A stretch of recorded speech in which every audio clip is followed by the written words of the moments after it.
સુરતમાં કોઈ પણ પ્રિસ્ક્રિપ્શન વગર નશાકારક સિરપનું વેચાણ કરવામાં આવી રહ્યું છે। મેડિકલ સ્ટોર પર એસઓજીએ તપાસ હાથ ધરી છે। ફૂડ એન્ડ ડ્રગ્સ વિભાગ દ્વારા દરોડા પાડવામાં આવ્યા હતા, જેમાં કતારગામ જીઆઈડીસી ખાતેની શ્રી વિનાયક મેડિસિન્સ સ્ટોરમાં તપાસ કરવામાં આવી। સંચાલક ભાવેશ ચનિયારા નશાકારક સિરપનું વેચાણ કરતો હોવાનું સામે આવ્યું છે। તબીબના કોઈ પણ જાતના પ્રિસ્ક્રિપ્શન વિના આ નશાનો સામાન વેચતો હોવાનું સામે આવ્યું। સમગ્ર મામલે તપાસ શરૂ કરાઈ છે। નશાયુક્ત સિરપનું વેચાણ કરતા રંગે હાથે ઝડપાયો છે Bhavesh Chaniyara.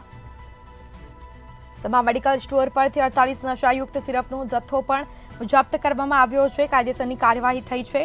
Food and drugs વિભાગ દ્વારા વધુ તપાસ હાથ ધરાઈ છે। તો સંચાલક ભાવેશ ચનિયારા આ નશાકારક સિરપનું વેચાણ કરતો હોવાનું સામે આવ્યું છે। તબીબના કોઈ પણ જાતના પ્રિસ્ક્રિપ્શન વિના આ નશાનો સામાન વેચતો હતો।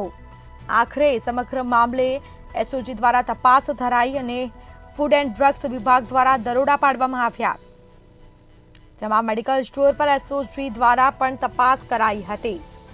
સંચાલક ભાવેશ ચનિયારા નશાકારક સિરપનું વેચાણ કરતો હોવાનું સામે આવ્યું। તો હાલ આ મામલે તપાસ કરવામાં આવી રહી છે। વધુ વિગતો સાથે સંવાદદાતા રાબિયા સાહલે ફોન લાઈન પર જોડાયા છે। જી, સુરતમાં કોઈ પણ પ્રિસ્ક્રિપ્શન વિના નશાકારક સિરપનું વેચાણ કરવામાં આવી રહ્યું છે, શું છે વધુ વિગત?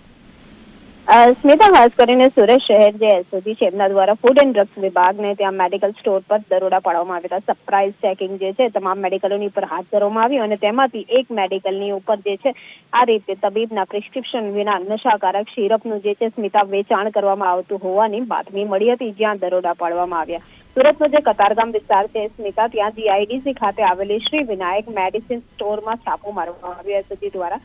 સંચાલક ભાવેશ ભૂપત ચનિયારાની તબીબના પ્રિસ્ક્રિપ્શન વિના નશાયુક્ત સિરપનું વેચાણ કરતા હોવાનું રંગે હાથે ઝડપાયા બાદ તેની ઉપર કાર્યવાહી કરવામાં આવી છે। જોકે તેનો જે સ્ટોક છે તેની ઉપરથી 48 જેટલા જે સિરપ છે નશાયુક્ત તે પણ મળી આવ્યા હતા।